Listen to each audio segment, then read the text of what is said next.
Looks like I dodged that weather up there, huh? Oh my God, you hit it pretty much perfectly, and I think you basically got to the absolute last possible day Yeah. that you could have where it was going to be decent here. So yeah, very lucky.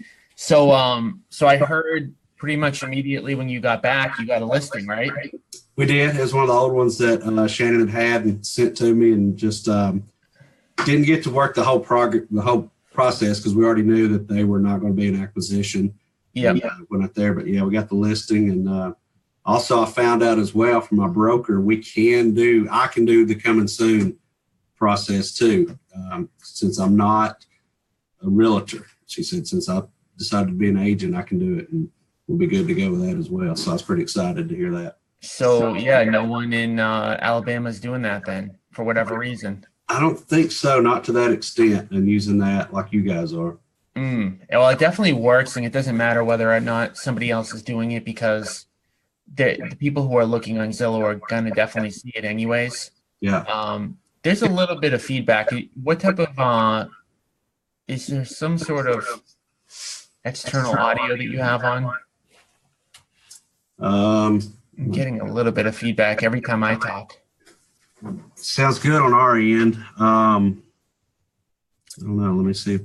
So you can hear me loud and clear? Oh yeah, you sound great. I can see you. Everything. Okay, cool. I can deal with the feedback. So, all right. So let's talk a little bit about, if you can, kind of what were the takeaways that you had from coming out here? Yep. I would say probably the biggest one that I had was, I think I shared this with you before I left, was the amount of proactive calling out that you guys do. You know, I thought it was just going to be you giving them leads and them going out on appointments and just kind of learning the process of that appointment. So I was very surprised at how active that everybody is on the call outs, you know, through the Mojo Dollar. And I was really surprised that everybody goes through that process and is active on that process. I think was probably my biggest takeaway. The second thing that I told Shannon and Michelle that I was really surprised at was the amount of support staff that you guys have in place from the back end. Like I said, I anticipated it being yourself, maybe 2 or 3 assistants, and tons of agents is what I was anticipating. Just don't see that from your typical real estate company where you have as much training as you guys do, as much investing that y'all do on your agents. And was really surprised at the participation in the sales meetings and things that I attended. You know, how a typical agent can be is, hey, we work for ourselves. Why do we have to come to your training? You know, there's no reason for me to come to the training. I can do this myself. I was really surprised mostly by those 2 things, the call outs on the Mojo Dollar and then the amount of support on the back end. Yeah. So, I mean, our goal with all the brokerage stuff is to be able to give anybody the ability to succeed. And what I mean by that is, like, most real estate agents, I mean, they come into it, they struggle really hard. So we want to be able to give them the ability to make money, whether or not they've had any past sales experience, whether or not they're super smooth, they're not super smooth. I mean, we want to be able to give them an opportunity. So, I mean, we have a decent amount of support staff, but keep in mind, we also have 200 agents. Sure. So it's probably a little bit less support staff than you're even kind of thinking. So yeah, we definitely do a ton on the training side, and we're actually doing more and more on the training side. We're looking to add pretty much training almost all day long. So that's kind of the goal with all of it. So you saw the agents that kind of make calls. Did you kind of get a sense of, like, who are the people that are making calls versus who's not the people who are making calls?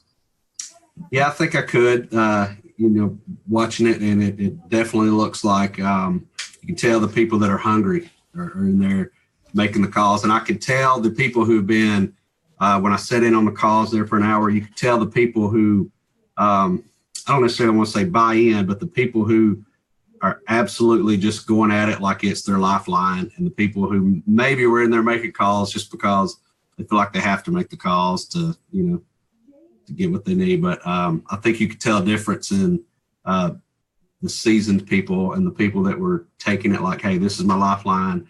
I'm making this call. This is the most important thing I do today, you know. Yeah, so there's definitely a demographic thing when it comes to who's going to buy into the dialing systems and who's not.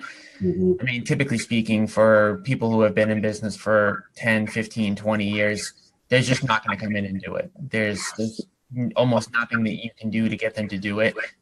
The very best people in terms of just getting them on Mojo Dialer are the people who just got licensed, Mhm. who are really hungry and ready, willing, and able to do whatever you recommend doing.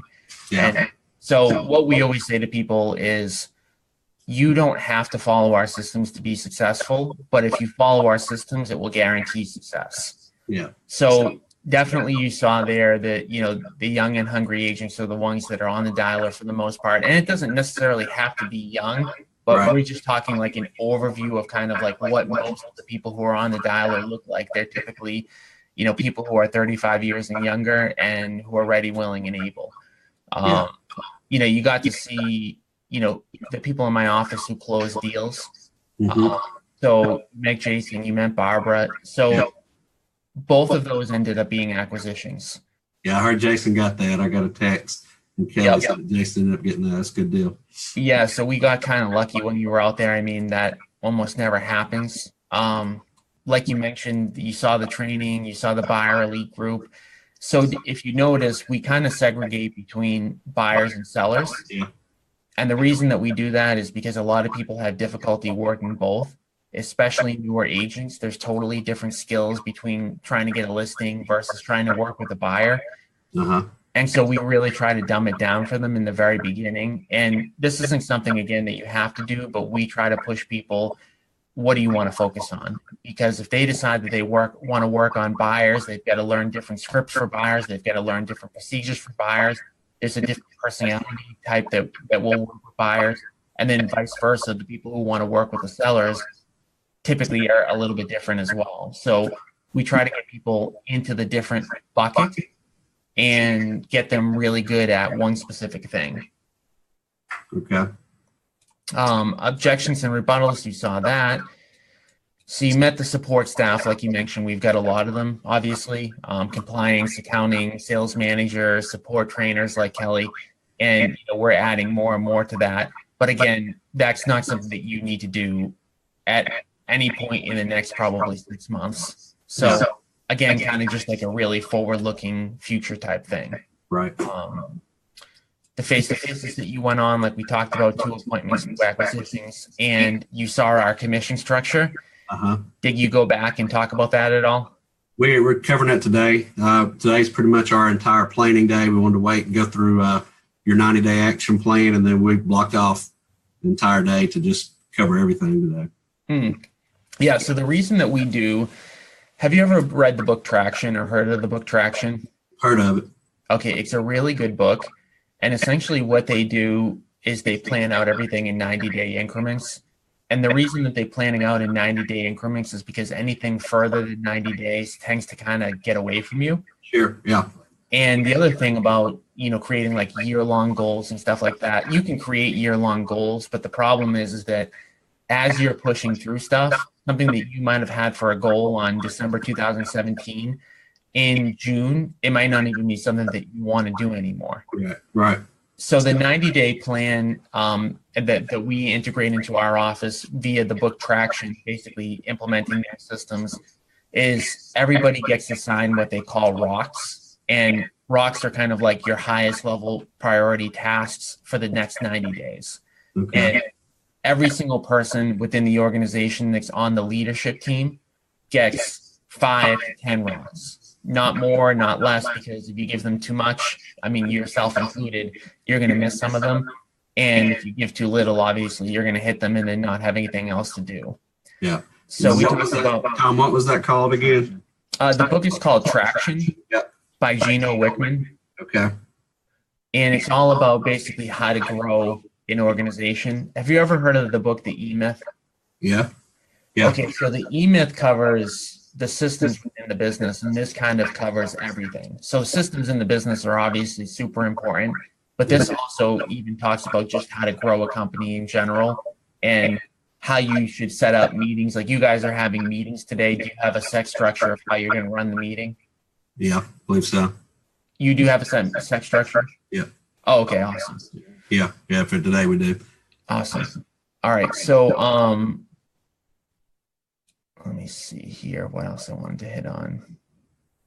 Oh, actually, I wanted to ask you a question. So you mentioned you went to a live event where you had some sales training and they were kind of like getting people prepped and putting them on the spot. Can you kind of elaborate on that for me? Because after you told me that, I was kind of like thinking, I got to figure out a way to kind of get this into my own business. Absolutely. Yeah, it was really, it was the basis of my training at my young age. We would take our entire sales management team, plus some of our highest producers on our previous company, out to an annual, he calls it his boot camp. It's Tom Hopkins, which most people have heard of.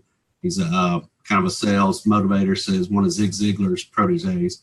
Mm-hmm. And we would go out there for a 3-day boot camp, and it was seriously a boot camp. I mean, he had, like I said, very specific words that he wanted you to take out of your selling language.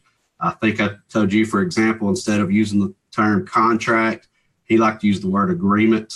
And he had specific words that he trained you on for the first day or so, that he wanted you to completely clean up your language, is what he called it.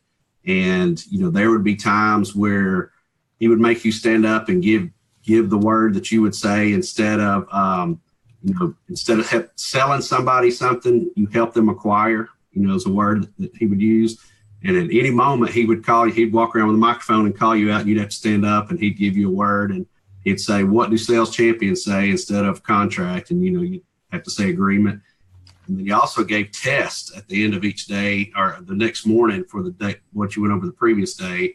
And you would stand up in front of, 1,500, 2,000 people, and he would call out your score, and you'd have to sit down as he called out your score. So those people that failed, didn't take it that serious, they were sitting down in front of all these professionals, and everybody knew who took it serious. And, he'd give them the daddy talk about, why are you spending this money to come out here and invest in yourself if you're not taking it serious, or even worse, your company invested in it.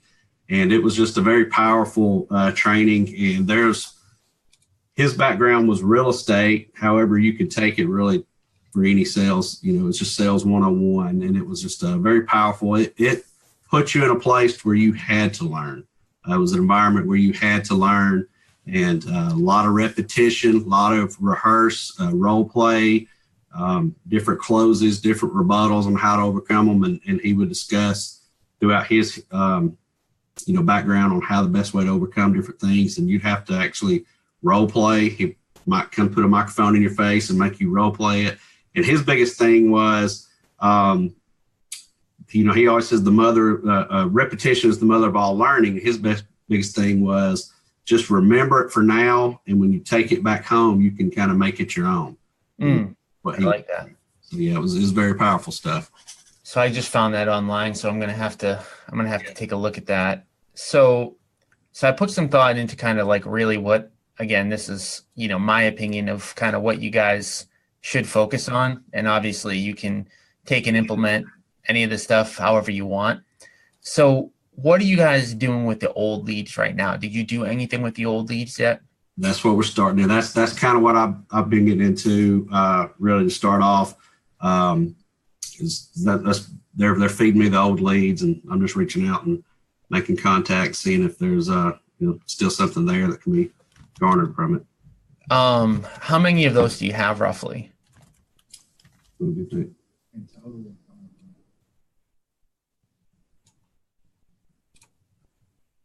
I'd say about 750 maybe. Yeah, Shannon's thinking maybe 750. Okay. Are you going through those individually, or are you putting them into Mojo? We just finished calling them about 3 months. Yeah, before I came on, they just finished calling them about a week or so ago. So there's just been a few that they've kind of cherry picked and pulled out and given to me at this point. Okay. But when you say called, like, were they Mojo called, or were they dialed one time? One at a time. Dialed one at a time. Yeah, just kind of going through line by line and making a call. So what you're going to see, especially when you start taking on some agents underneath you, is like however many times you think you should be calling these people, it's way more than that. Yeah. So calling through one time is good. but if you were to look at my Mojo, you'll see like people get called probably once every other week, basically forever. And when we load all of our old leads into Mojo, no matter how many times we call them, for about every 2 hours that one of our agents calls, they book a face-to-face appointment. Yeah. So now, where are you storing those leads right now? Where are you storing the leads? Are they in our CRM? In Podio, our Podio system I was telling you about. Okay. So are you guys planning on sticking with Podio or going to move over to Follow Up Boss? And it doesn't really matter which you use. I'm just curious to. It's going to be real hard to get away from Podio, at least in the front end. Yeah. Starting out, it'll definitely stay Podio. And then we see, they put a lot of work, a lot of investing time and money and effort on it. And starting out, we'll stay with Podio. Okay, good deal. And is there, to get them into Mojo, is there an integration there, or do you just have to like export them and upload them? Do you know? Yeah, probably export and upload. Okay, it's not a big deal. I mean, if you do it just every once in a while, Follow Up Boss does have like an integration where you can kind of just click a button and then they automatically will sync. But that's definitely not top priority for now. I would say top priority for now is just get those into Mojo. So all that's going to require you to do is literally just export them as a CSV file and then upload them into Mojo. Yes. So if you guys want to get started with Mojo, using ours, you can definitely use ours for a little bit of time before, you're ready to kind of make the commitment to it. And it's really not like a big cost. It's only $160 a month. But as of today, it might not make sense for you to buy your own account. So we could just give you an individual license. And then when you're ready to do that, you can do that. All right. The other thing that you can do to kind of skim some of those off the top, if you don't have time specifically right now to go through and call them, is you could do it blast text message. Have you ever done that with those leads? Yes, they have. Okay. So if you haven't done that in a while, I would do that again. But if you've done it recently, then you probably don't need to do it. The blast text messaging is a little bit different than the cold calling, not cold calling, but like calling through the old leads. Right. A lot of people will respond via text. And the good thing about the text is you can kind of just cross off the ones that are definitely dead. So if you haven't done that in more than like 2 months, I would think about doing another blast text message. If you've done that really recently, then you probably don't need to do it. Tom, who do you guys use for your blast text? So the way that I do it, I use Google Sheets to Twilio, and I'll actually show you exactly what that looks like.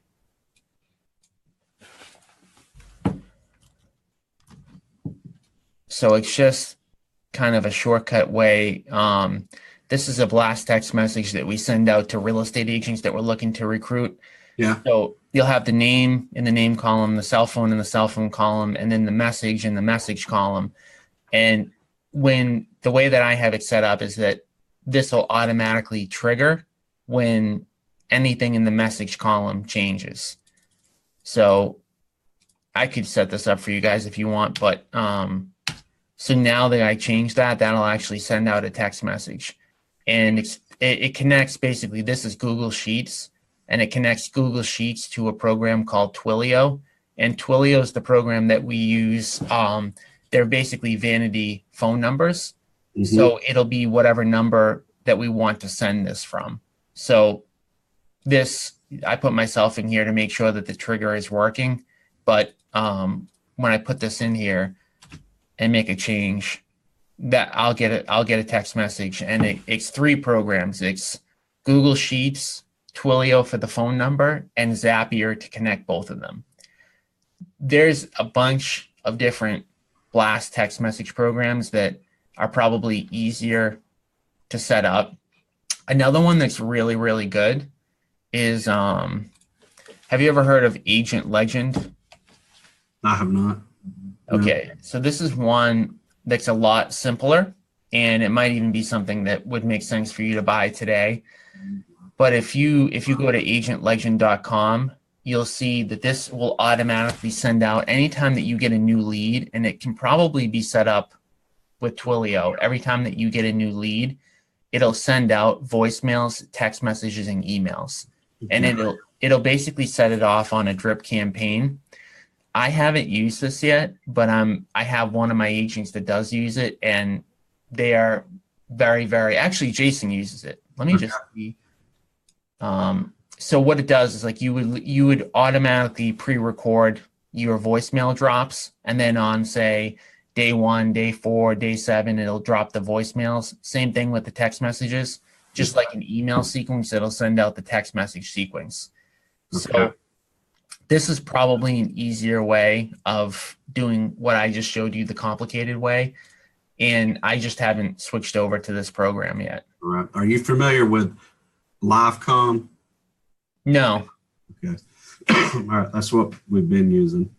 Okay. So it may be a similar type program. But I would definitely get those old leads into Mojo for sure, so that basically when you do have a new agent that can come on, you can dial through them. The other thing that you might want to do, maybe not this very second, but if that person starts to get slow, because 750 leads is a good amount of leads, but they could theoretically probably get through them in a week. Mm-hmm. It's just to buy and create a cell phone database. Are you guys calling cold any phone numbers? Any cold calls? We're doing any cold calling. Misty ones for a little while. Yeah. So remember I told you they had a couple agents that were working with them in the past. They were doing some, but the answer right now is probably no. We're just trying to regroup and get everything ready to go. So do you have phone records though for them to call? Yes. Okay. So then I would upload the old leads and I would label that in Mojo, your seller archives. And then I would upload the cell phones that are cold and then label those either by the city or just label them, cold calls. Okay. And the way that we do it is if they call through our seller archives, which are our old leads, it's a 50-50 split. And if they call through and get a listing on the cold calls, it's an 80-20 split. And we already talked about, you guys, what your splits could potentially be.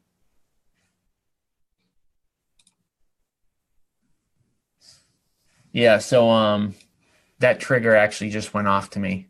Okay. So this is what it looks like. This is Mighty Text is a program that I use for my cell phone. And so that trigger just went off, and then I received this little dot here that I put into that spreadsheet. All But right. you don't need to do it that way though. But I would definitely upload your old leads and I would upload your cell phone records into Mojo. Now, what's the plan for the appointments that are going to crop up in the next month? You're taking all of those, right? Right now it'll be me. Yep. Okay. So you went 1 for 1 on the listing. Did you have any other appointments? Got one. Yeah, I've got one tomorrow. Okay, good deal. So are those all originating from the 750 old leads, or are these also potentially new leads? Right now, the two I've had set were from old. Okay, and what's the plan for the new leads that are going to be coming in? As far as the process and when they come in, is that what you're asking? Yeah, they come in. Michelle's handling all the calls right now. She's actually setting the appointments for me on the new leads, and I'm personally contacting the old leads. It's kind of the way we did it right now. Okay, all right, cool. All right, so and Michelle, are you like identifying which ones have investment potential versus listing potential? Yes. And are you taking some of the ones that have listing potential, or are all of those going to go to Jody? All of those will go to Jody. Okay, good deal. All right, cool. So that's a pretty good system there. Are you just identifying them over the phone? She goes to that script that I showed you guys. With just very extensive questioning. So we do a lot more, I guess, qualifying on the initial call through Michelle rather than the agent right now. Okay, makes sense. So, yeah, so I would, so Jody, you're going to take all those. I would definitely start to document what you want your sales process to be. So I'm sure you kind of already have some sort of process that you've been thinking about going through, but I would actually start to put that on paper. Yeah. So we've got our sales process somewhat documented. We're actually working on doing that ourselves, but we've got it kind of boiled down to like the pre-appointment analysis, like what you should be doing. Let me just write this down so that you have it. So we have stuff that we want our agent to do pre-appointment, Yeah.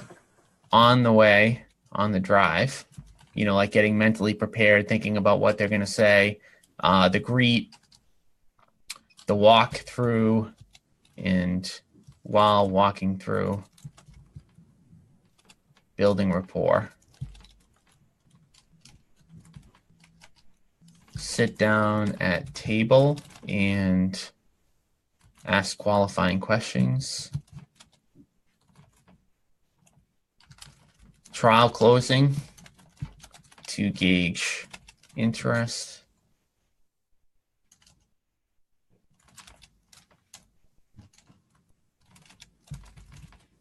And then closing. And then follow up. So I would start to kind of think about what you want those to look like for you specifically. Yeah. Have you seen my outline that I have in the Dropbox folder? Yes, I believe so. Okay, so let me just make sure.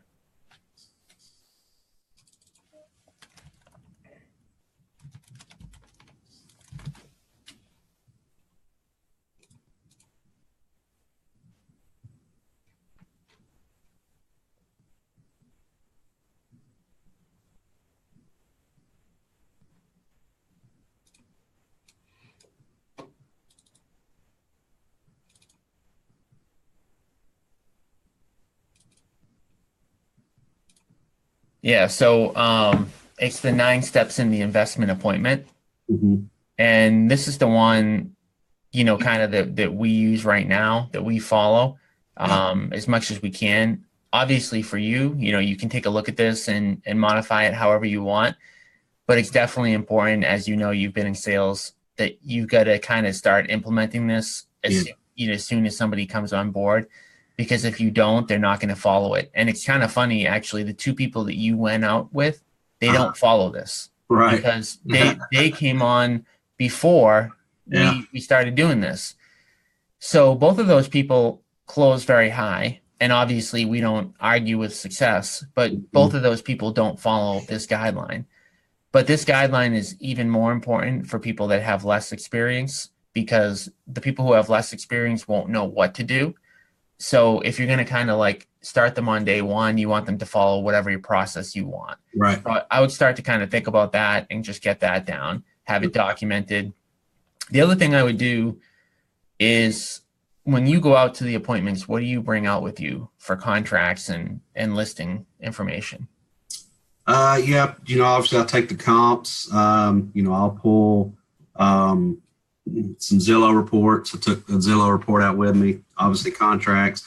And then I've got a listing presentation that I just use on my traditional real estate for now that I took with me. So what we do, and again, this is just ideas, but we basically have a packet that we use every single time. And this is the one that Jay brings with him. Yeah, I've seen good presentation. Yeah. So he doesn't bring the whole thing because it's pretty long and he feels like it's just too much. And so he brings basically the highlights of the listing presentation. Mm-hmm. He always asks people whether they're an audio. Well, he tells me this anyways. I don't know if he did this with you, but he tells me he asks people if they're an audio or visual type person. Uh-huh. And if they're visual, he will show them this. Okay. So these are just, let me see how many there are. 10, 11, 12.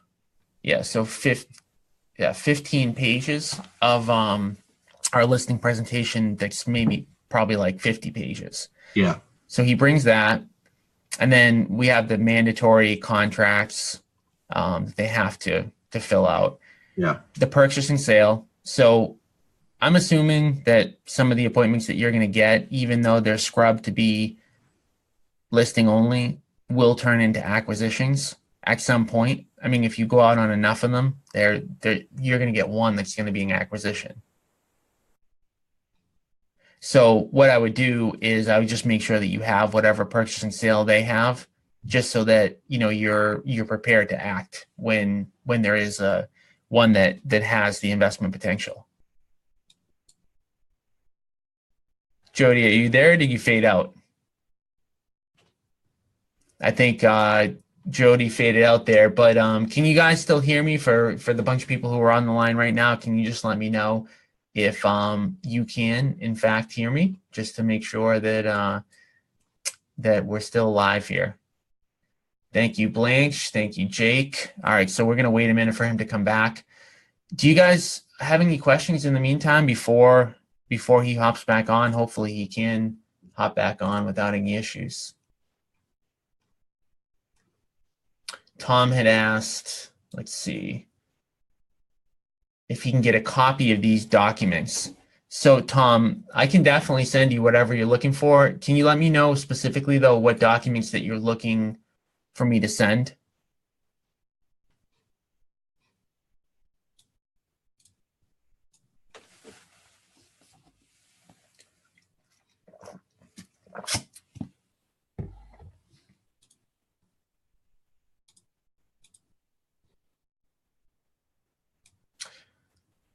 Tom, if you're still there, just let me know what documents you want me to send, and then I'll send those all out to everybody who's on there, assuming that you guys want them. I can send them kind of in a link. Actually, in fact, if you were talking about these documents, which are my listing presentation and all that, I can just share that right now. All right, so I just sent over the listing presentation and the stuff that we bring on every face-to-face appointment. And let me see what else we covered. I'll also send over to everybody if you guys want it. Would anyone want a copy of this mind map? Cool. I'll send you a copy of the mind map right now.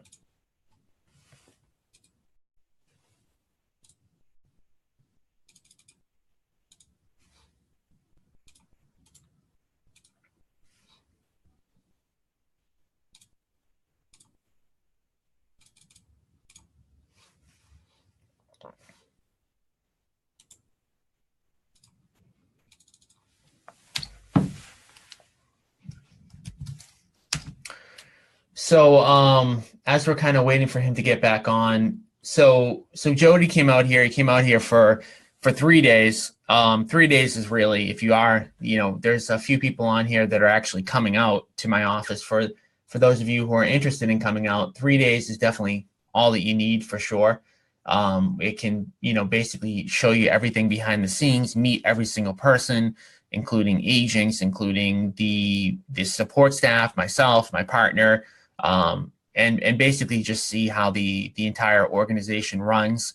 And we actually had Jody go out on 2 face-to-face seller appointments, and it was pretty crazy because we landed the first one with him right there. Like, we couldn't have literally scripted it any better. The person actually signed right on the spot.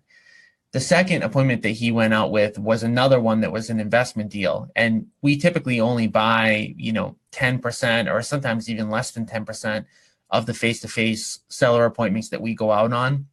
And the second appointment was definitely an investment deal.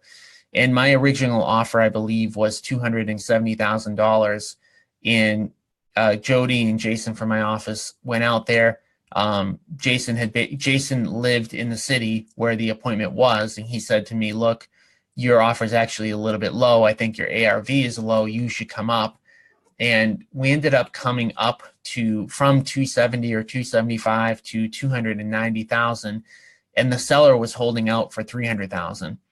And while Jody was there, they were negotiating back and forth, and we thought we were going to get it. And again, they're just texting me as the appointment is going on. We thought we were going to get it. We left without getting it. The seller stuck to his 300,000. And after leaving, I kind of regretted not going up to the 300,000.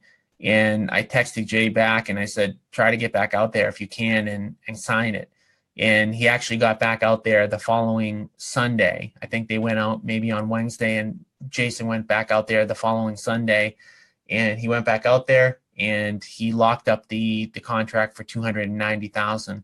So like I said, we really could not have scripted that any better. For those of you who are going to come out here, there's absolutely no way we're going to be able to pull that off ever again. So hopefully we can lock up something, either a listing or one maybe investment deal, but we're definitely not going to get two anymore. And I think I just saw Jody kind of coming back on, so perfect timing. And hopefully we can get him officially back in here.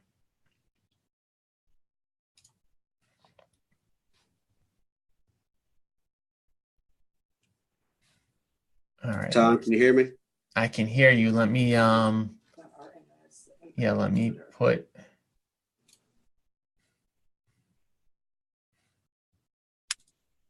all right. Let's see. Yep. Now you should now be able to turn the you should be able to turn it back on. The video. Cool. Where did you guys go? You got sick of us? I don't know. We dropped. We're going iPad now, so. Oh yeah. Yeah, it's kind of crazy. Like, I mean, the Apple stuff just never doesn't work. And like the PC stuff, I use a PC, but it's still, here and there just has problems. So, but that's okay. So we're talking, where were we? We were talking about, last we heard, I was just clarifying, and maybe we misunderstood what Michelle was saying. Even though she's qualifying them, she is still dumping in leads to me on potential investment leads. So it's not just the listing. She's doing both. She's just really scrubbing them and qualifying and kind of setting them up on the tee for me on, hey, this is probably going to be a listing, or this possibly could be a investment opportunity. Yeah. So so definitely if you guys have a specific contract that you're signing on the investment deals, I would bring that out. And so this packet itself, I mean, for you specifically, it might not make that big of a deal because you may already have it. But I would definitely make sure that you have this like ready to go in folders for all of the agents that you're going to end up signing on, because this has happened to me multiple times where someone goes out, they negotiates a contract, and then they don't have my purchase and sale, and then we end up losing the deal. So we made that mistake early on, and we're like, look, if you're going to take appointments for us, we're going to, load you up with 20 or 30 of these packets on day one. So I would definitely kind of get that in the works now. You maybe just make 15 or 20 of them just so that when the new person signs on, and obviously you can use them too. Yeah. You talked about, thinking about what the commission structure is and the agent agreement are and expectations and stuff like that. So over the next 90 days, you want to make sure that that's 100% hammered out. I mean, you really probably want to hammer that out over the next week or so. Yes. Because again, just mistakes that I've made is my original contract with my agents looks nothing like my contract now. And like I mentioned to you in person, what ends up happening is if you don't have everything outlined, both the expectations and the commissions, what ends up happening is something will pop up and it's either you take the hit or the agent takes the hit. And either way, nobody's happy. Yeah, right. So if you see, if you guys review again the contract that I gave you, the independent contractor contract, you'll see there's so many different scenarios, and every single time that a new scenario pops up that, we didn't have in there, we change it immediately. Yeah. So that also goes just as much with the expectations as with the actual contract itself. So you're going to end up having to make a decision like right now before you hire your first agent. How important is it to have them on the dialer? Mm-hmm. And I think it's super important. But if you don't set that expectation up right from the get-go, then it'll be difficult to get people to buy in at a later date. So there is some, argument to be made that the mojo dialing element doesn't have to be there, meaning like you can get good agents to close your appointments and not have it tied into mojo dialer. But we probably buy, I don't know, 25 to 40 houses a year that we don't pay any money for. And those agents also get a bunch of listings that, we didn't have to spend marketing dollars on. So I think it's really important, but if you are not going to do it, it's no big deal. But if you are going to do it, you have to kind of set that up in the expectation right in the beginning. Right. Makes sense. So for hiring your first agent, I would start trying to look now if you can, because from the day that you start, putting ads out or talking to people until the day that you actually hire the first person, it might be 15 to 30 days anyways. So if you're planning on getting your first agent within your 90 days, which I would definitely recommend doing, I would start putting out the ads now. And you had mentioned to me that you've got kind of a specific setup that might allow you to get some people in the door a little bit easier. Right. If you can do that, great. If not, the second best thing would be just to start posting Craigslist ads. And Craigslist ads are going to give you a lot of garbage, but they're going to also give you, some good quality people as well. So a Craigslist ad in my market costs $45. In your market, some of the other markets, it can be a little bit lower, as low as $25 for a job posting. So let me just see. You already have my Craigslist ad, right? Yes, I do. Okay, cool. So again, same thing with the sales process. You can modify that however you want. That one for us definitely works, but I wouldn't really wait on doing that. I would just do that kind of soon. I mean, it doesn't have to be this week, but I wouldn't wait too much longer to start putting ads out there. When he thinks the right time to bring a recruiter on. Yeah. Tom, I think we discussed this briefly when I was out there, but Shannon was just asking, at what point do you think is the right time to bring on a recruiter, full-time recruiter? I also think I saw where you're bringing another one on. Is that right? Yeah. So, well, here's the thing. It's just like the appointments. You've got to create the process first before somebody else does it. Yeah. So what you're going to see is that there are agent objections, just like there are seller objections, like why people won't join your brokerage right away. And I feel like if you just hired a recruiter tomorrow, they're not going to get trained the right way because you're not going to be able to actually know what to tell them to do. So even if they've come from a Century 21 or a Keller Williams or a Coldwell Banker, you're definitely recruiting them into something that they're not familiar with. So that those people, the way that they recruit is going to be not totally different, because it's still a people-to-people business, but the value proposition is going to be a lot different.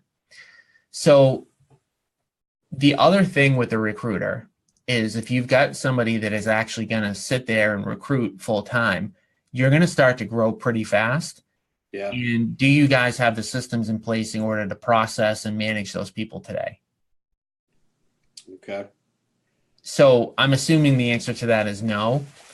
So I think you've probably got to get to 5 agents yourself before you start thinking about that. Okay.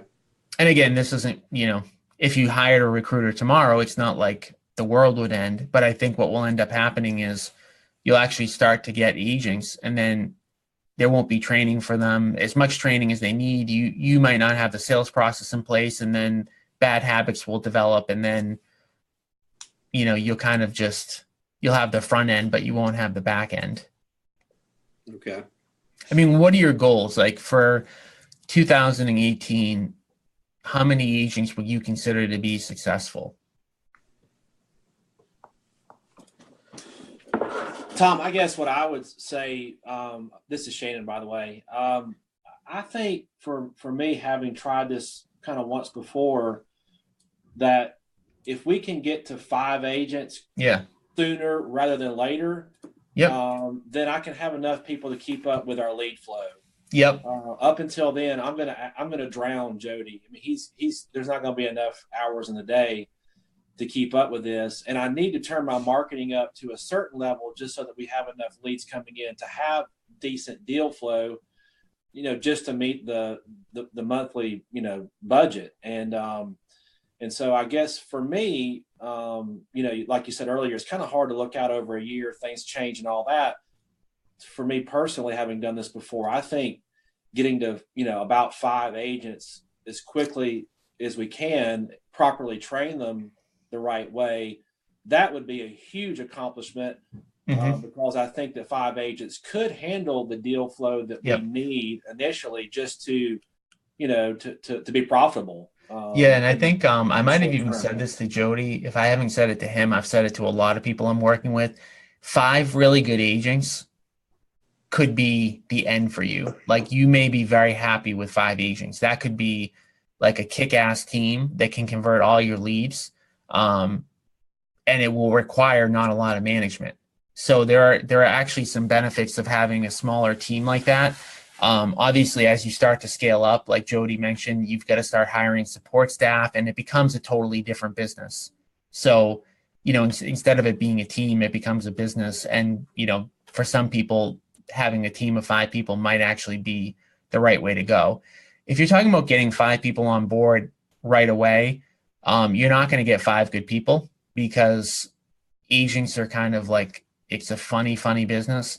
You're going to hire 5 people and 2 of them are going to be good. That's just how it is. Yeah. So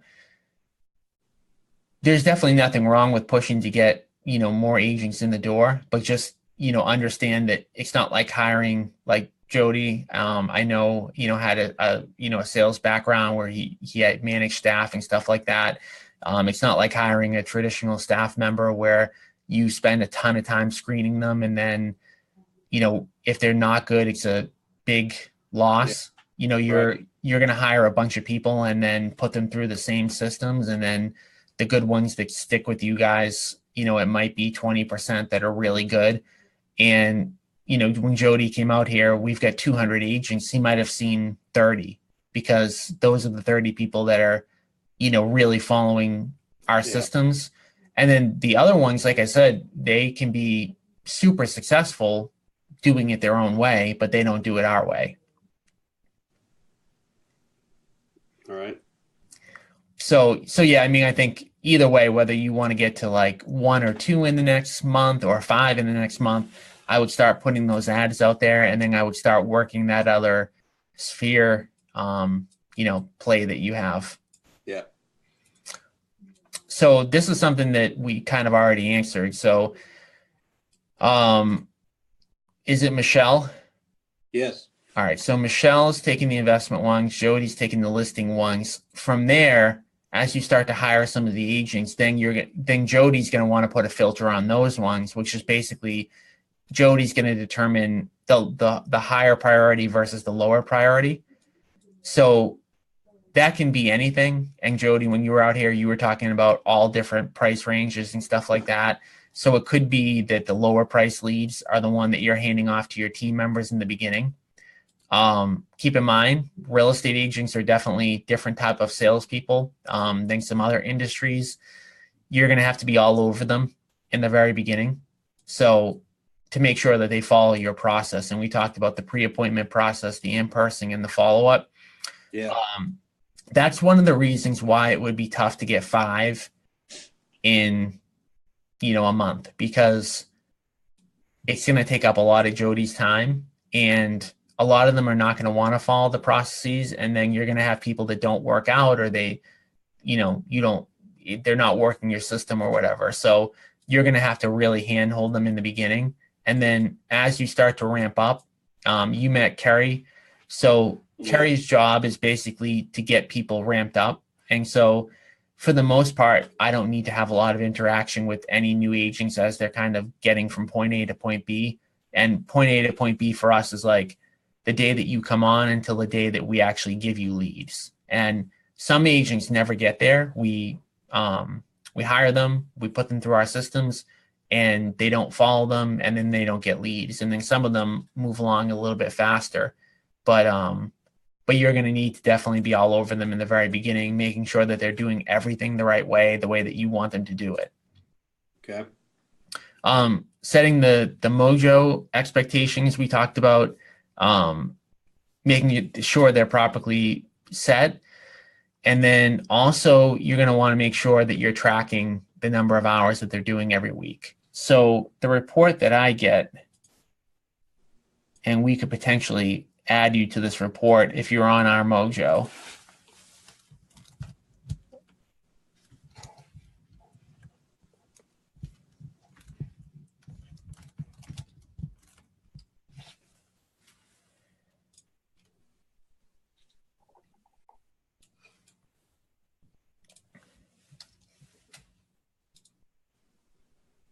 So we just get a report every week with the people that were on the dialer and how many hours they did. So obviously it's going to be really easy for you in the beginning. And when you go into Mojo itself, you can just click a button to see how many hours they did. But if you wanted us to add you to this, we could add you to that as well. We talked about setting the stage for the first person because it's going to influence the other ones.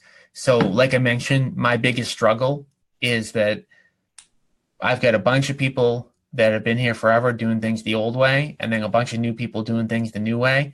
The new way is definitely better, both for us and for the agents. But if you can set the stage on day one, it's definitely huge.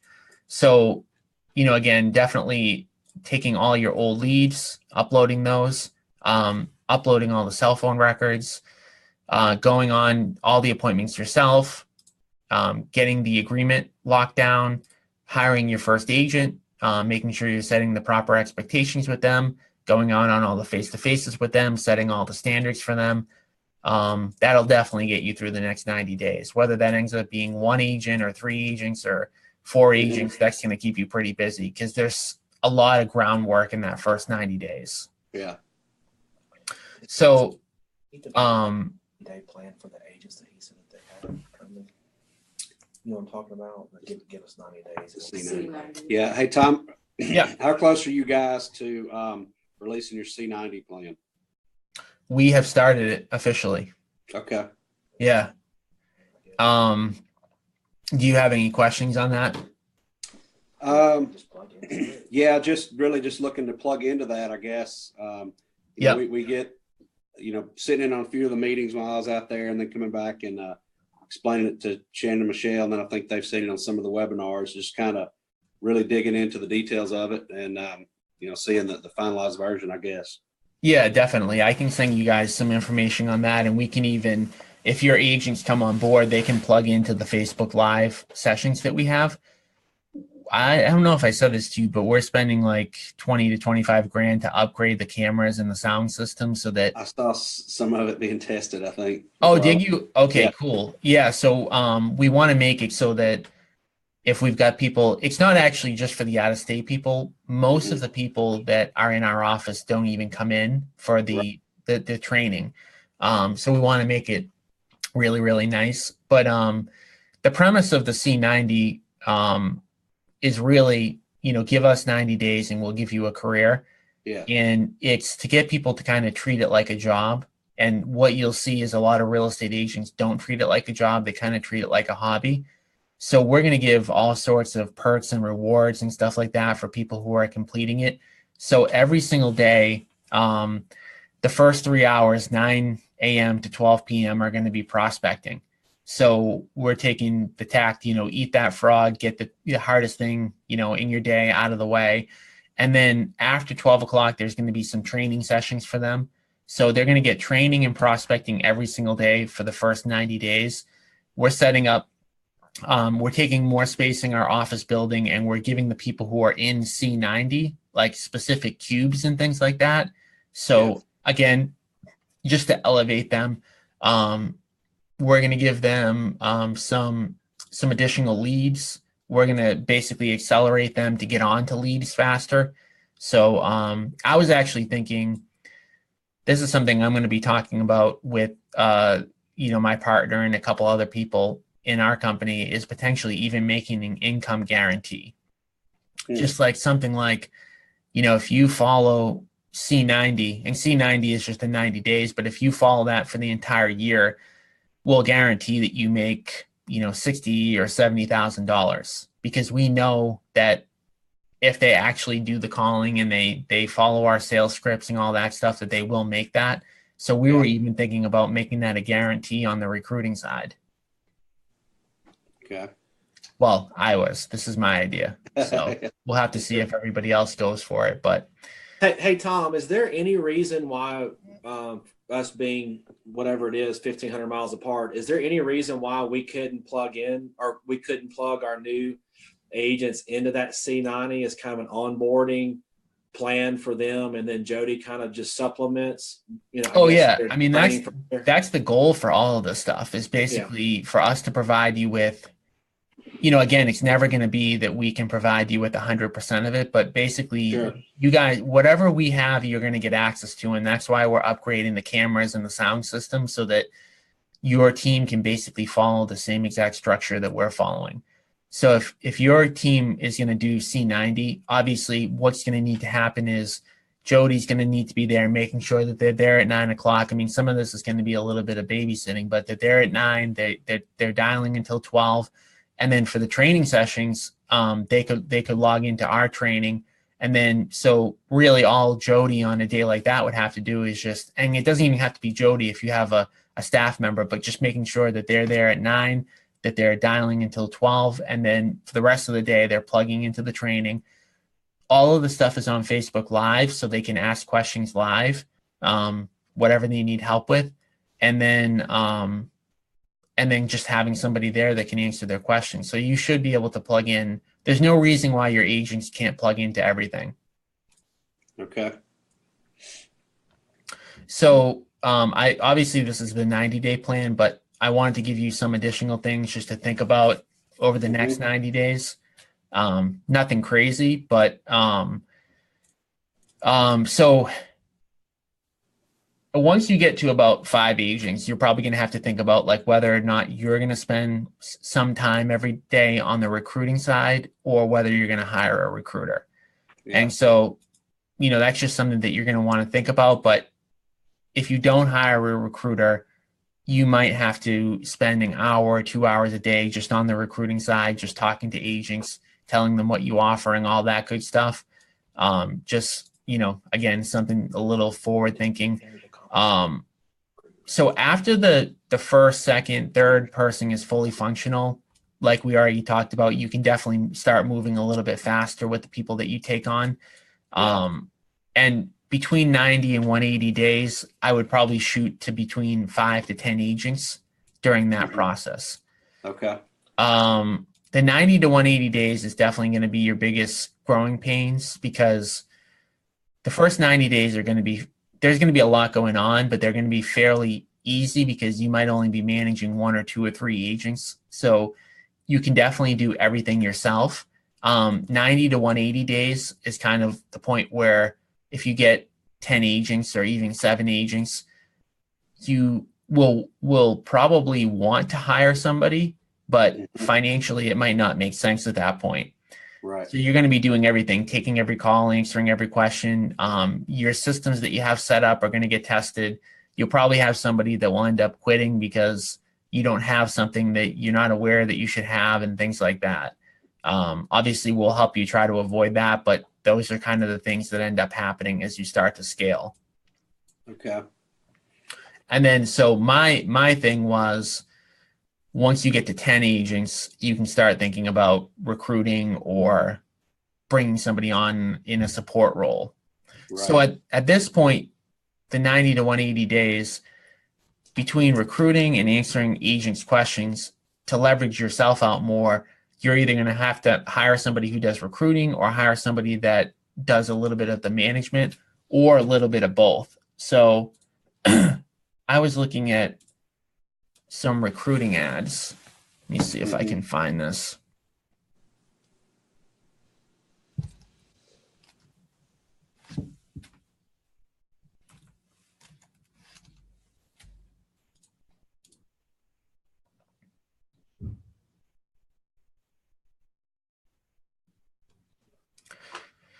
So here's one of a competitor of ours. So Century 21. So this person, oh, is this an agent? Right. They definitely had a recruiter one up yesterday.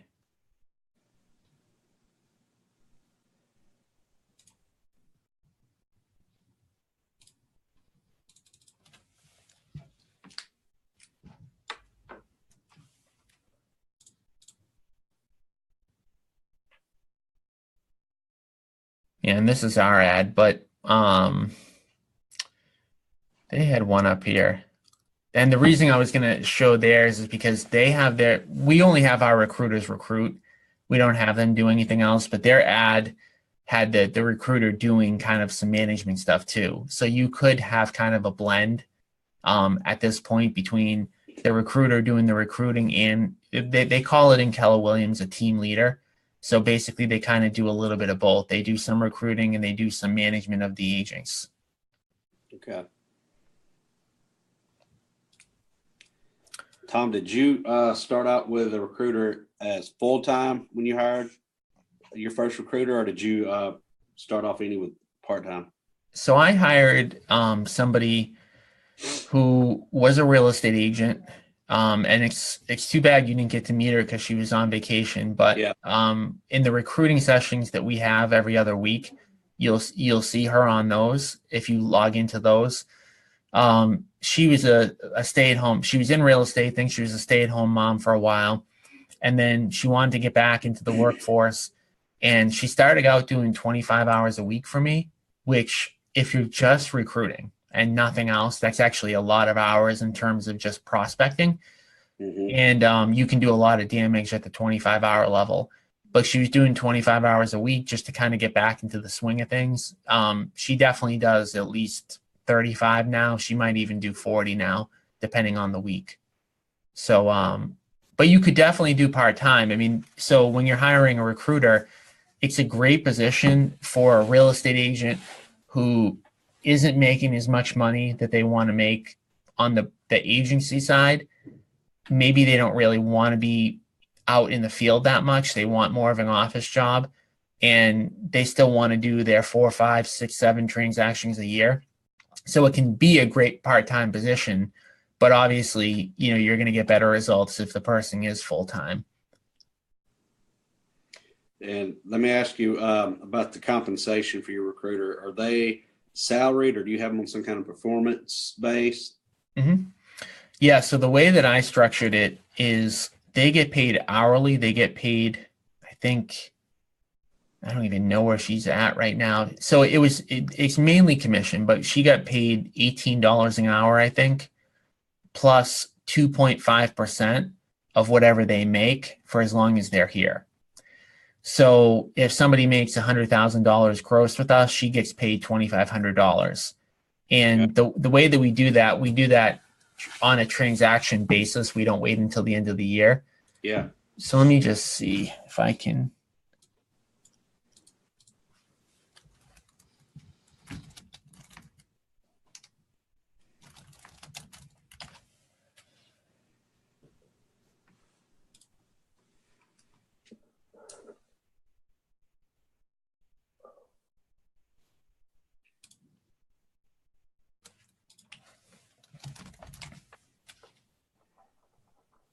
So I'll show you guys the way that this actually looks.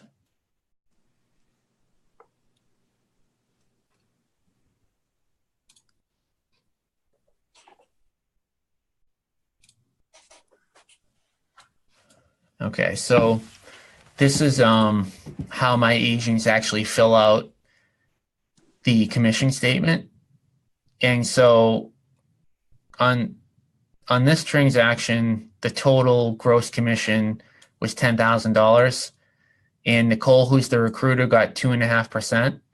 Mm-hmm. So she got whatever. She got 2.5% of the agent side, so she got $113 check.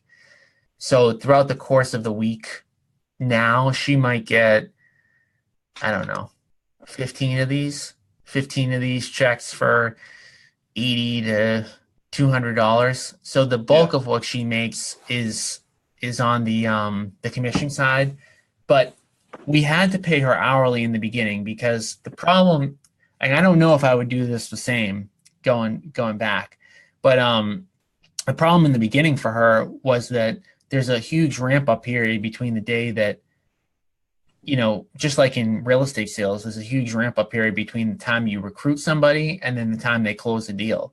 Yeah, right. So if we didn't give her hourly in the beginning, she would have went maybe 5 months before getting paid, because it's actually a double sales cycle, because there's the sales cycle to get the agent, which might take a month or something like that. And then there's the sales cycle for them to actually get a deal. So it can definitely be a while. And that's why we ended up doing hourly plus commission.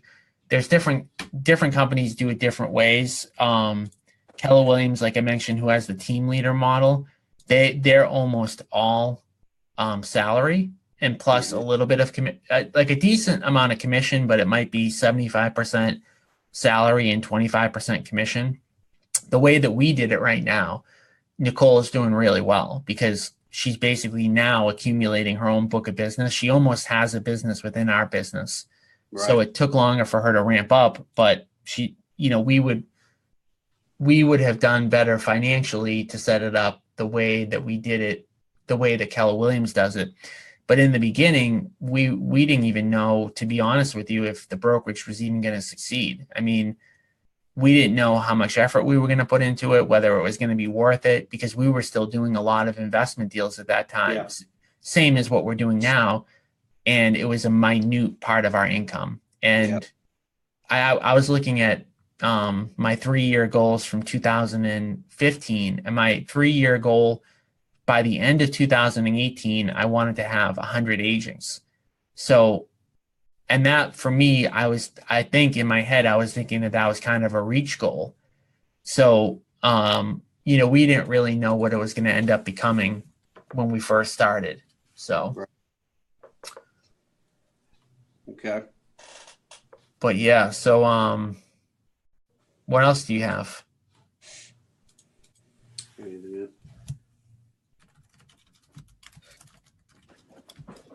So, hey, Tom, this is Shannon again. Hi.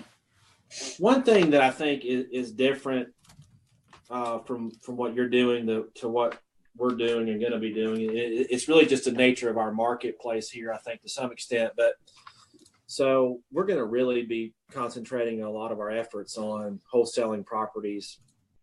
Birmingham is not an appreciation city. Yep. And the values are not very high here either. Small pockets of the town or of the CMA of Birmingham, have above average, I guess, price ranges. I say above average, I mean national average type price ranges. Most of what's here, half the city is really just, cash flow type properties. And, that being said, it's just lower end stuff. And, so this market really calls for a lot of that type of business. And that being said, a lot of our focus is going to have to be on the sales end of things, finding these cash buyers. Whereas, correct me if I'm wrong, but you guys, whether it be a listing that you get or whether it be a fix and flip property that you're flipping, you're looking for retail buyers almost all the time, right? Mm-hmm. And so in our model, we're going to be looking for both, because we'll have listings where we'll be looking for the retail buyer. But I would say a significant chunk of what our agents will have to do will be looking for, making relationships with, and building the cash buyer side of the equation. So I know that's one thing that we're going to have to, I guess, put in play as far as how our agents spend their time, and maybe, even look at bringing an agent or two on that specialize in that part of the business, I guess is, I'm thinking out loud here is what I'm doing. Yeah. But I know that's, I wouldn't say a concern of mine. I just know that's how the market's going to play out. And, I wonder, Michelle and I were talking yesterday about kind of the strategy going forward. And, would it be best maybe to bring an agent or two on and kind of have them focus on and be the quote unquote, buyer agents, that's kind of the focus of their business, or do we let every agent kind of blend and have a little bit of that business as well as doing the listings, or because it's a time intensive part, of an agent's job would be trying to make these connections and these personal relationships with these cash buyers. So does that make sense?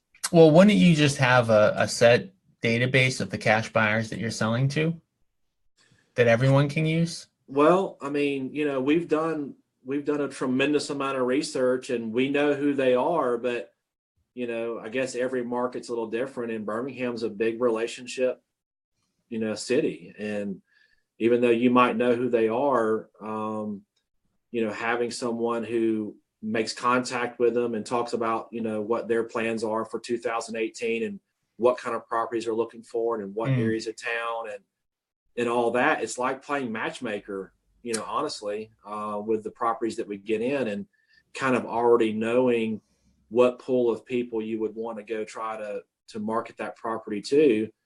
So it's a little different from that aspect. It's taken me a few years to figure it out, but that's kind of what we've figured out is, we can definitely do the research and see who those buyers are, but you need to have somebody who's making those personal relationships with those buyers. And that way, when you do get a property that meets kind of what their criteria is, then you're able to kind of go, quote unquote, sell it to them.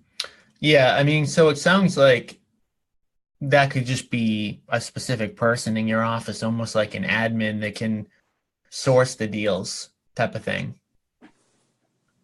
Meaning like, it doesn't take, if it's not as simple, because in my market, you can just send out an email blast and you'll get 50 people who want to buy that property. But if you're... and I hear of other people in other markets that I hear them say that same thing. Yep. And it does not work that way here. It just doesn't. And I know there's some other cash flow markets where I've talked to some guys that it doesn't really happen like that in their markets either. It's a slower paced market. Things just don't move as quick, and the personal relationship side of the business is really, really big in that investor side of the equation. So yeah, you're right. It needs to be somebody who's kind of, committed to handle that. It doesn't have to be an agent necessarily. Yep. But it needs to be, it's on the sales end of the cycle. That's for sure.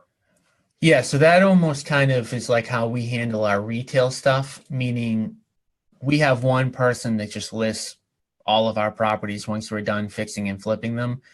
So you could have one person in your office that's just managing the wholesale deal flow. Because actually wholesaling, even if it's just blasting out an email, is still a process. So it doesn't have to be, I think it should be one person, because I think if you have a bunch of different agents trying to all do that function, it's going to be all over the map between the standards between one person and another. So I think that the person who's going out there face to face should be focused on getting a contract, whether that be an investment contract to wholesale or whether that be a listing agreement. I think they should be focused on that part. And then what you end up doing with it is kind of your call. Obviously, if they list it, they're going to list it. But if you end up locking it up and you want to wholesale it, then maybe they're not really involved in that part of the process. Mm-hmm. Oh. But yeah, so I mean, whatever else, you guys need help with, the lines of communication are definitely open, and whatever else you need, we'll get you any answers that you need. Okay. And hey, Tom, how do I access this, the presentation moving forward? Oh, this specific one? Yeah. So I sent out the link to the mind map. The video, I will also send out to you. Let me just make a note of that. Are you on my email list, Jody? Other than just one-off emails, I don't think I'm not getting like an email chain or anything from you. I don't think. So most of the emails I've got were just one-to-one communication, I thought. Yeah, possibly because you weren't. Yeah, you weren't the one. It was Shannon who signed up. Is Shannon, are you getting my emails that I send out every few days? Yes, yes. Okay. So I'll send that to you directly, Jody, but Yeah. I don't know. I don't even know if it makes sense for you to get on the email list. It might or it might not, but so I'll send you that. But yeah, you guys have got, I mean, I'm excited for you guys. You're definitely sitting on some huge growth. It's like almost exactly where we were at a few years ago. So it's going to be exciting to see, what you can do, and it's definitely going to work. I mean, if you guys put in the effort, it's definitely going to work. It's just going to be interesting to see exactly how fast it grows, and every market's a little bit different, but it'll definitely work in your market for sure, because you guys have already got the leads. So yeah. And Tom, let me ask you, I know, talking to Shannon, that you guys have started up in Jacksonville. Yes. And that market, I'm talking to Shannon, is very similar In a lot of ways. In a lot of ways to Birmingham. So, we'd obviously like to kind of keep updates with what's going on down that way and how some of your stuff is progressing down there. The prices are just are more similar. Are more what?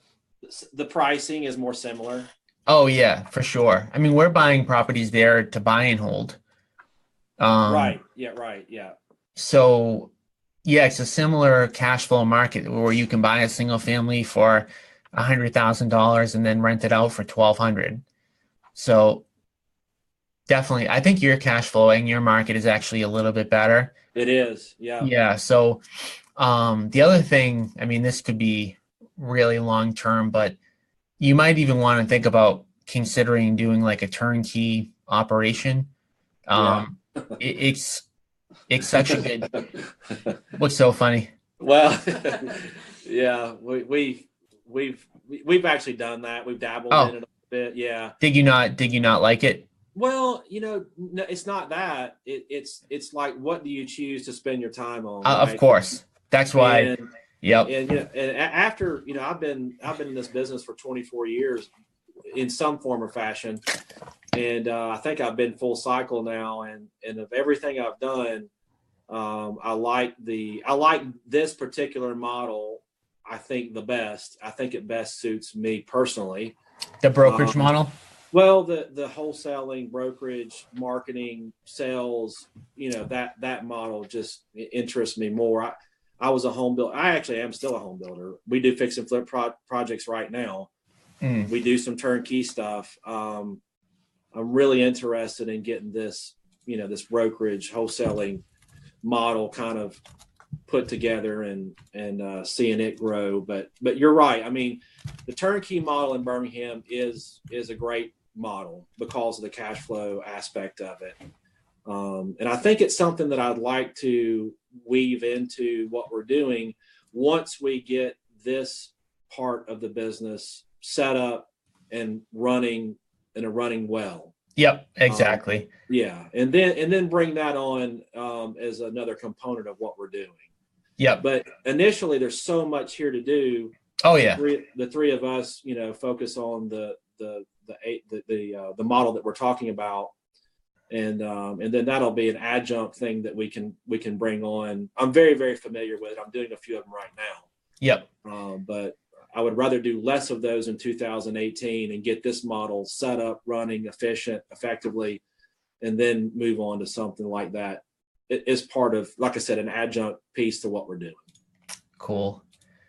All right. Well, let me know what else you guys, need help with, and, we'll help you kind of keep moving along. And if you guys ever want to come back out to Boston, just let me know. Yeah, we'll probably wait till it warms up a little bit. Oh, absolutely.